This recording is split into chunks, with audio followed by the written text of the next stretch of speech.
Harlem, mid-afternoon.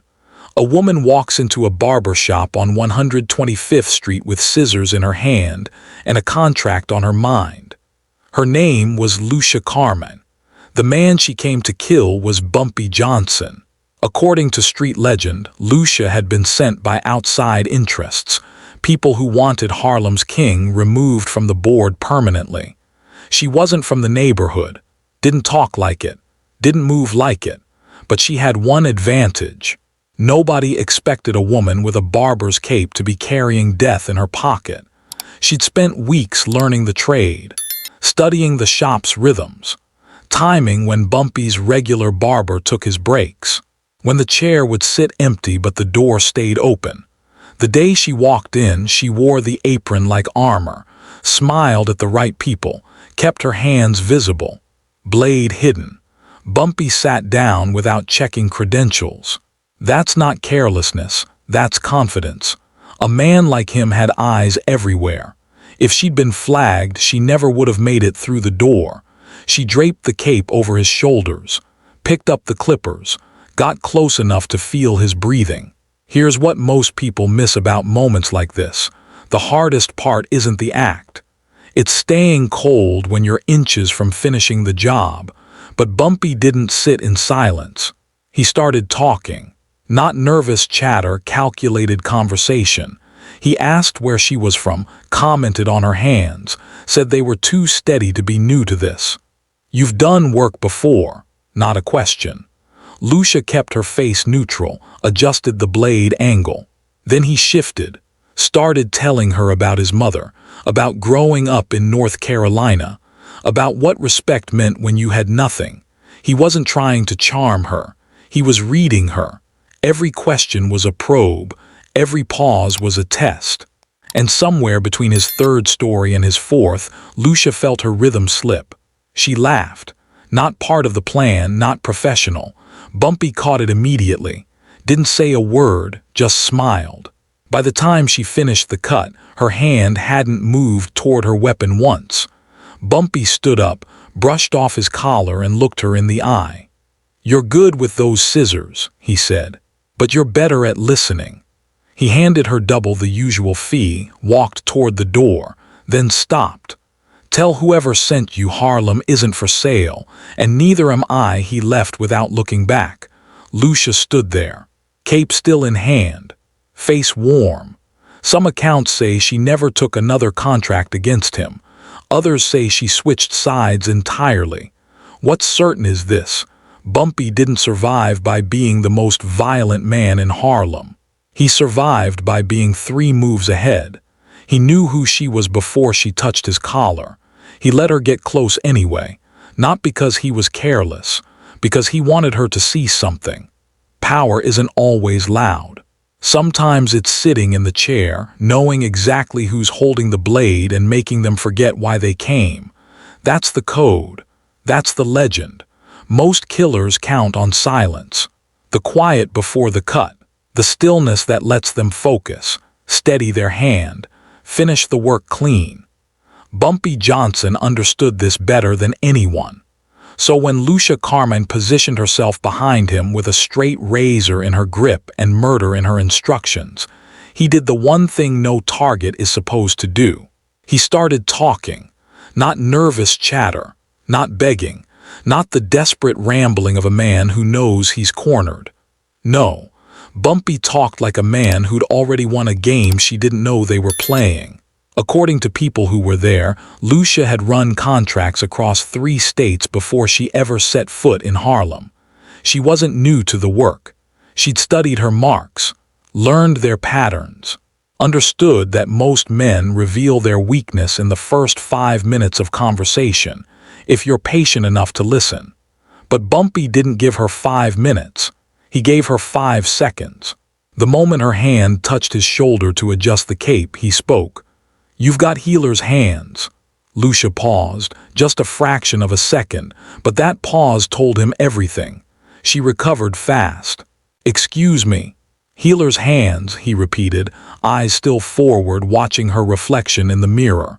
Steady, soft pressure, the kind of touch that could fix something or end something. Either way, it's precise. Now, if you've spent time around dangerous people, you know what that line really was. It wasn't a compliment. It was a message. I see you. Lucia adjusted her grip on the razor, kept her breathing even. She'd been trained better than to flinch at words. But Bumpy wasn't trying to make her flinch. He was trying to make her think. That's the difference between violence and leverage. Violence ends the conversation. Leverage controls where it goes. He let the silence hang for 3-4 seconds. Then he smiled, not at her, but at himself in the mirror. You know what I love about barber shops? She didn't answer. Smart. Answering meant engaging. Engaging meant exposure. But Bumpy didn't need her to answer. A barber shop is the only place where a man sits still and lets a stranger hold a blade to his throat. Think about that. In any other room, that's a death sentence. In here, it's Tuesday, he chuckled, low, warm, like he'd told that joke 100 times and still found it funny. Lucia kept her face neutral, but her eyes flicked to the mirror, just once. Bumpy caught it. You're wondering if I know, he said. Her hand stopped moving. Know what? She asked. Her voice stayed flat, but the question itself was a mistake. She'd engaged. Bumpy didn't answer directly. That's not how he operated. Instead, he shifted topics, or seemed to. I grew up in Charleston, he said. South Carolina, you ever been down there? She hadn't. She shook her head slightly, resuming the cut. Hot as hell in the summer, humid. The kind of heat that makes you feel like you're breathing through wet cloth. My mother used to say the heat was God's way of teaching patience. If you could survive a Charleston August, you could survive anything. He paused. Let the image settle. She also said every person who walks into your life is either a lesson or a test. Most people are lessons, but every now and then you meet someone who's both. He turned his head slightly, just enough to look at her directly, breaking the mirror's separation. Which one are you? Here's what made Bumpy dangerous in moments like this. He wasn't threatening her. He wasn't warning her. He was inviting her into a conversation about herself. And that's the oldest trap in the book. Most people can resist a threat. A threat puts them on defense. It triggers survival instincts, sharpens focus. But a genuine question, one that seems interested rather than interrogating, that slips past the guard.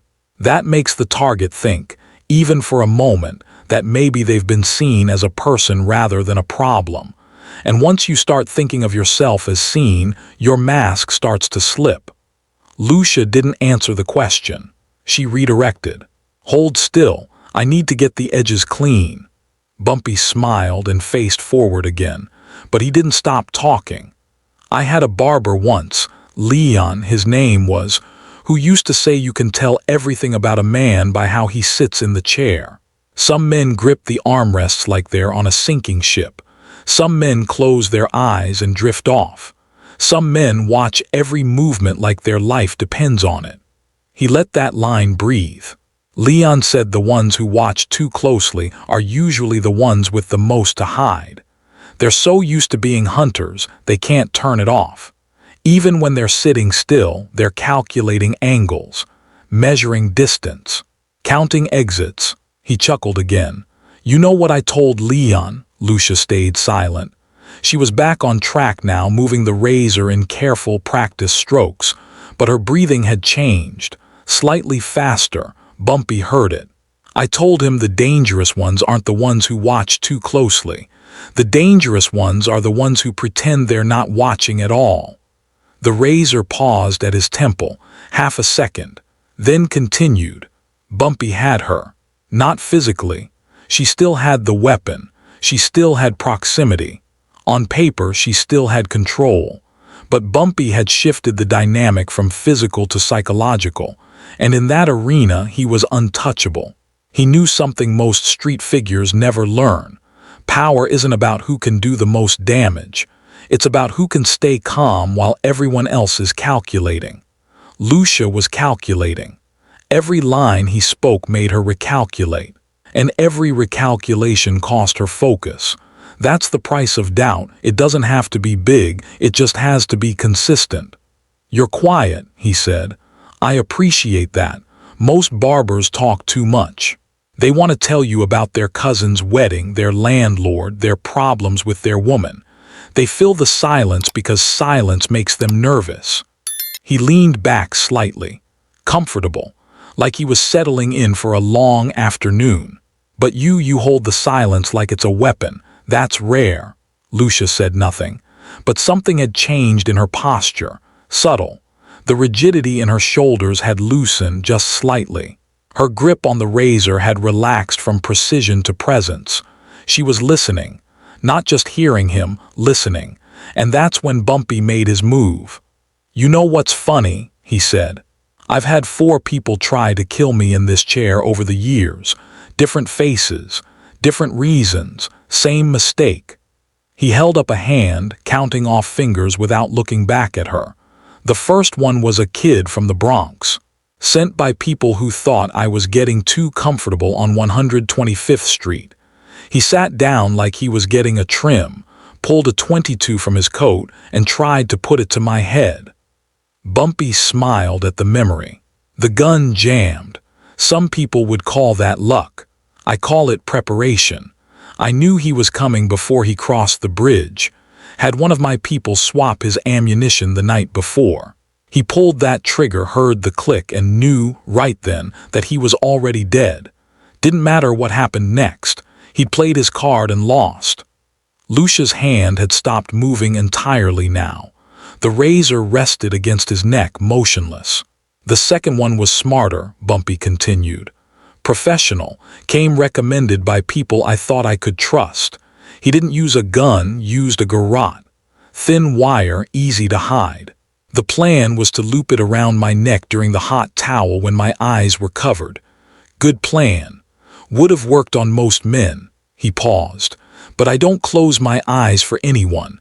Not in the chair, not anywhere. So when he reached, I was already moving. He ended up wearing that wire around his own throat. Poetic in a way. Lucia's breathing had changed again. Slower now, controlled. But controlled in the way that signals someone actively managing their response. Not relaxed, but performing relaxation. Bumpy heard the difference. The third one was a woman, he said. Pretty, clever. Had a smile that made men forget their common sense. She walked in here one afternoon, said she was new to the neighborhood, asked if anyone could recommend a good meal. He let the pause stretch. I recommended a place on 133rd. Soul food. Best collard greens north of Georgia. She thanked me, said maybe I could join her. I said I had somewhere to be. She smiled, patient smile, the kind that says next time, and walked out. Lucia resumed cutting. Slow, careful strokes, but she was listening for the ending. She came back twice more. Same smile, same patience. By the third visit, half the men in this shop were ready to fight each other for her attention. But she only had eyes for me, and that's what gave her away. He shifted slightly in the chair, adjusting his weight. See, if a woman that beautiful walks into a room full of men and only looks at one of them, it means one of 2 things. Either she's in love or she's working. And I hadn't given her any reason to fall in love. He smiled. I let her get close. Dinner at the place on 133rd, just like she'd asked. She ordered the greens, the oxtail, the cornbread. We talked for 2 hours. She was smart, really smart. Knew history, knew politics, knew how to make a man feel like the most interesting person in the room. Lucia's strokes had become mechanical now. Present but automatic. Her mind was somewhere else. End of the night, she reached into her purse. Told me she had something for me. A gift. I watched her hand move toward whatever was in that bag, and I didn't flinch. Didn't reach for anything. Just looked her in the eyes and asked one question. He paused for effect. I said, "Is that gift worth dying for?" The razor stopped again. She froze just for a second. Then she pulled her hand out empty, smiled, and said maybe next time. I never saw her again. Bumpy let the silence settle like dust after a shot. You want to know what all three of those people had in common? Lucia didn't answer. But she didn't need to. The question was rhetorical. They all thought they were hunting me. They all thought I was the mark, the target, the prize. They saw me sitting still and assumed that meant I was vulnerable. He turned in the chair then. Slowly, deliberately, until he was facing her directly, the razor now at his throat in a way that should have been dangerous but somehow felt like surrender, on her part, not his. But here's what most people never understand about power. The man in the chair isn't always the one in danger. Sometimes he's the one holding court. Sometimes the chair is the throne. His eyes met hers, calm, unblinking, not threatening, just certain. And sometimes the person holding the blade is the one who's been caught. Lucia stood there, razor in hand, looking at a man who should have been afraid but clearly wasn't. And in that moment, according to Harlem legend, something in her expression shifted. She didn't drop the weapon, she didn't confess. She didn't surrender, she blushed. Just slightly. A warmth in her cheeks that she couldn't quite control. The professional mask cracked. Not shattered, but cracked. For one moment, she wasn't an assassin running a contract. She was a woman standing in front of a man who had seen through every layer of her performance and responded not with violence, but with something worse. Respect. He respected her enough to tell her the truth, to show her exactly how the game was played, even though she was supposed to be the one playing him. Bumpy smiled. Not a victorious smile, but a warm one. The kind you give someone who's just learned something valuable. Finish the cut, he said, turning back to face the mirror. Your hands are still the steadiest I've felt in years. Whoever sent you was smart enough to pick someone with real skill. They just didn't understand something important. Lucia found her voice. What's that? Bumpy watched her in the mirror. Harlem isn't just a neighborhood, it's a family. And family doesn't get fooled by a pretty face and a sharp blade. Family knows when someone doesn't belong and decides whether to let them stay anyway. He let the words settle. So the question isn't whether you can finish what you came to do. The question is whether you want to. Because the people who sent you, they gave you a job, but I'm giving you a choice. Lucia stood there, blade still in hand, looking at a man who had disarmed her without ever touching a weapon. The charm wasn't separate from the strategy. The charm was the strategy. Every joke, every story, every warm chuckle, it was all architecture. He was building something in her mind, doubt. And doubt, once planted, grows in ways you can't control. She finished the cut in silence. Clean edges, professional work. When she was done, Bumpy stood, brushed off his collar, and reached into his pocket. He pulled out a fold of cash, more than double what a haircut cost anywhere in the city, and pressed it into her hand. Same time next week, he said. Not a question. And according to people who were there, Lucia nodded. Not because she'd been paid, not because she was afraid. Because somewhere between the first story and the last, Bumpy had done something no amount of violence could accomplish. He'd made her feel seen.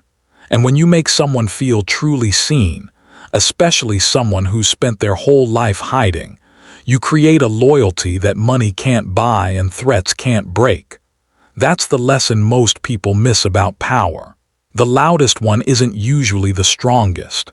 The strongest is the one who can sit in the chair, let someone hold a blade to his throat, and still control every single thing that happens next. Not through fear, through understanding. That's the code. She laughed. That's when everybody in the shop knew the contract was dead. Not a nervous laugh. Not the kind you fake to fill silence. This was something else. Something real breaking through the surface of a woman who'd been paid to stay cold. According to Harlem legend, Lucia Carmine had run 17 jobs before she walked into that barber shop on 125th Street. 17 clean exits. 17 times she'd gotten close, finished the work, and disappeared before anyone could describe her face. She didn't make mistakes. She didn't get personal. She didn't feel anything for her marks except the professional distance required to do the job right. But Bumpy Johnson wasn't like any mark she'd studied before. The moment that broke her wasn't dramatic. It wasn't a threat. It wasn't Bumpy reaching for a weapon or calling for backup or revealing that he'd known her identity all along. It was a story about sweet potato pie. He'd been talking for 20 minutes by then.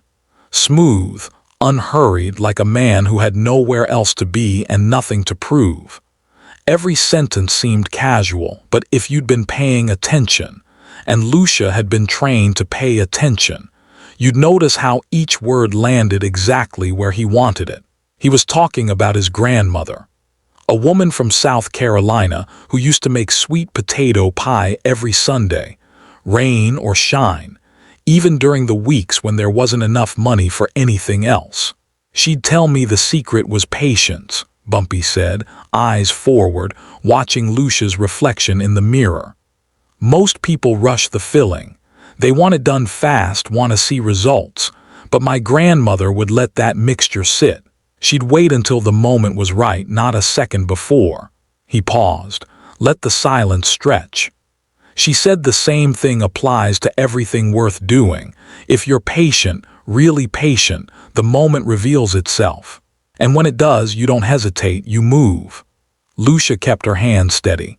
The straight razor traced the edge of his hairline with surgical precision, but something in her rhythm had shifted. The strokes were slower now, less mechanical, like she was listening not just with her ears but with her whole body. What makes this moment important isn't the story itself. It's what the story did. See, Bumpy understood something about killers that most people never learn. They're human. Behind the training, behind the cold eyes and steady hands, there's a person who grew up somewhere, loved someone, lost something. And if you can reach that person, even for a second, you've already won. The sweet potato pie story wasn't random. He'd been reading her since she walked in. The way she held herself. The slight southern accent she tried to hide. The calluses on her hands that said she'd done manual work before she'd done this work. He knew she was from somewhere warm. Somewhere with red clay and church bells and grandmothers who made things from scratch. So he took her home. Not physically, psychologically. He painted a picture so specific, so familiar, that she couldn't help but recognize herself in it. And that's when her mask started to slip. The men in the shop had been watching the whole time. According to people who were there, most of them didn't know what was really happening. They saw a new barber giving Bumpy a trim. They heard the boss telling stories like he always did. But a few of them, the ones who'd been around long enough to know what danger looked like, noticed the change in the room's temperature. They saw how still Lucia had been when she first started cutting. They noticed how her shoulders had gradually relaxed. They watched her lean in slightly when Bumpy spoke, like she was trying to catch every word. One of them, an old-timer named Percy who'd been sitting by the window pretending to read a newspaper, later said he knew the exact moment the job was over. It was when she smiled, Percy recalled.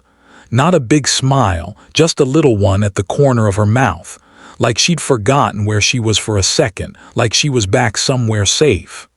Bumpy saw it too. He didn't react visibly, didn't change his tone or his posture, but he knew. He kept talking. My grandmother had this saying, he continued. She'd say, baby, the world's gonna try to make you hard. It's gonna give you reasons to close up, to stop feeling, to treat everybody like a problem to solve. But the moment you stop feeling is the moment you stop being worth anything. He let the word sit. Took me years to understand what she meant. I thought being strong meant being cold. I thought power meant never letting anybody in. But she was right. The cold ones don't last. They think they're untouchable, but really they're just alone. And alone is the most vulnerable you can be. Lucia's hand had stopped moving. The razor rested against his neck, motionless. Her eyes were fixed on his reflection, but her gaze was somewhere else, somewhere far from that barber shop. Bumpy didn't push, he just waited. When she spoke, her voice was different, softer. The professional edge had faded. "My grandmother used to say something similar." The room went quiet. Not the tense silence of danger, but the held breath silence of something unexpected happening. Bumpy didn't turn around, didn't acknowledge the shift directly. He just nodded, slow and patient, like he'd been waiting for her to say exactly that. "Yeah, what'd she say?" Lucia paused. She seemed to be deciding something, whether to keep the wall up or let it fall, whether to stay in character or admit what they both already knew. She said, "Baby girl, don't let them turn your heart into a weapon. A weapon can be taken. A weapon can be broken. But a heart, a real heart, that's the only thing that can't be taken unless you give it away." Bumpy smiled. Genuine. The kind of smile that reaches the eyes. Smart woman. She was. The past tense hung in the air. Bumpy heard it, understood it, didn't push. Instead, he said something that, according to everyone present, broke Lucia completely. "You know what I think? I think your grandmother would have hated what you came here to do, but I also think she would have understood why you did it." Lucia's hand trembled, just slightly, but enough for Percy by the window to see it. Enough for the men closest to the chair to exchange glances. She didn't respond. Couldn't. The professional mask was gone now, replaced by something raw and unprotected. Bumpy continued, his voice low enough that only she could hear. "I don't know who sent you. I don't know what they offered you or what they threatened you with. But I know this. Whatever they promised, it isn't worth what you're giving up. You walk out of here with blood on your hands, you don't get to go back. You don't get to remember your grandmother's voice without hearing something else underneath it. You don't get to be the person she raised. You just get to be what they made you." He let the words settle. "That's not a threat. That's just the truth. I've seen it happen. Good people, smart people, people who started out with something worth protecting. They do one thing they can't take back, and they spend the rest of their lives trying to outrun it. But you can't outrun yourself. The only thing you can do is decide, right now, who you want to be." Lucia stood there, razor in hand, looking at a man who should have been her target but had become something else entirely. Something she didn't have a category for. And then she laughed. It started small, a breath really escaping before she could stop it. Then it grew, not hysterical, not defeated, something closer to relief. The men in the shop didn't know what to make of it. A few of them tensed, hands moving toward waistbands, reading the moment as unstable. But Percy by the window just shook his head slightly, signaling them to stay calm. He'd seen what was happening. The tension was breaking, but not toward violence. It was breaking toward something else. Lucia set the razor down on the counter, carefully, deliberately. Then she stepped back from the chair, her hands visible and empty. "You're not what I expected," she said. Bumpy finally turned to face her. His expression was calm, but there was something warm in it. Something that said he saw her, not the assassin, not the cover identity, but the woman underneath. "Nobody ever is," he said. "That's the trick. They send you after the version of me they've heard about, the monster in the stories, the dangerous man who runs Harlem like a kingdom. But stories aren't people, and people are always more complicated than the version their enemies tell." He stood up slowly, brushing off his collar. The cut was finished, clean, professional, despite everything. "You did good work," he said, gesturing to his reflection in the mirror. "The edges are sharp. You've got real skill." Lucia didn't respond. She was still processing what had just happened. How a job she'd spent weeks preparing for had fallen apart in 30 minutes. How a man who should have been dead was now complimenting her technique. Bumpy reached into his pocket and pulled out a fold of cash. He pressed it into her hand, more than any haircut was worth, more than her employers were probably paying for the whole contract. "That's for the cut," he said. "What happens next is up to you." She looked at the money, then back at him. "They'll know," she said. "If I walk out of here and you're still breathing, they'll know I failed." Bumpy nodded. "They will. They won't let it go. No, they won't. So what am I supposed to do? Here's what separates the masters from everyone else." Most men in that moment would have tried to solve the problem, would have offered protection or made threats or laid out a plan. They would have tried to take control of the situation and drive it toward a resolution. Bumpy didn't do any of that. Instead, he asked a question. "What do you want to do?" The simplicity of it stopped her cold. Nobody had asked her that in years, maybe ever. She'd been following orders for so long. From handlers, from employers, from the cold voice in her head that said keep moving, stay invisible, don't feel anything. That she'd forgotten what it was like to make a choice that was actually hers. "I don't know," she admitted, and the admission itself seemed to surprise her. Bumpy nodded again, patient, unhurried. "Then figure it out. You've got time. Whatever happens after today, you'll face it. But you'll face it as whoever you decide to be right now. Not who they told you to be. Not who the contract says you are. You." The room was completely still. The men in the shop had stopped pretending to do anything else. They were all watching now, witnesses to something none of them fully understood but all of them recognized as important. Lucia looked at Bumpy for a long moment. Then, according to Percy's account, she did something nobody expected. She blushed, just slightly, a warmth rising in her cheeks that she couldn't control and couldn't hide. The professional distance was gone completely now, replaced by something that looked almost like embarrassment.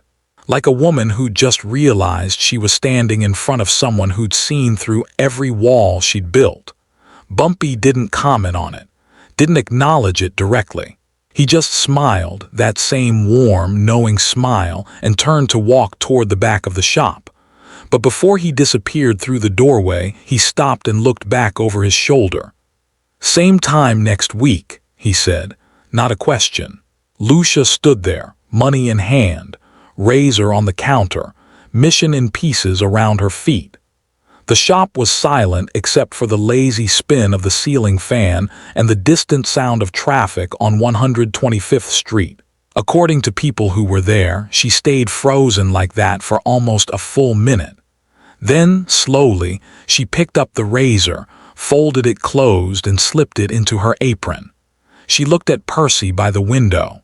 He was watching her with curious eyes, not hostile, not afraid, just curious. She looked at the other men scattered around the room in their usual spots. They watched her too. Then she smiled, small, genuine, and she walked out. The mission had failed. But according to Harlem legend, it wasn't really a failure at all. It was something rarer. A choice. What Bumpy understood, what made him untouchable in ways that went beyond soldiers and territory, was that the most powerful thing you can give someone isn't fear. It's recognition. He saw Lucia, not the contract, not the threat, the person. And in seeing her, he gave her something nobody else had, the chance to see herself. That's the code they don't write down. That's the lesson the streets teach, but most people never learn. Power isn't about making people afraid of you. Power is about making people choose you. And if you can turn an enemy into a choice, a real choice, not coerced, not threatened, then you've done something no amount of violence can undo. Lucia never came back to that barbershop. According to some accounts, she left the city entirely. Others say she switched sides, fed information back to Bumpy's people about the organization that had sent her. What's certain is this: the contract was never fulfilled, and the people who paid for it learned something valuable that day. Harlem wasn't for sale. Its protector wasn't a target, and the man in the barber's chair was always 3 moves ahead, even when somebody else was holding the blade.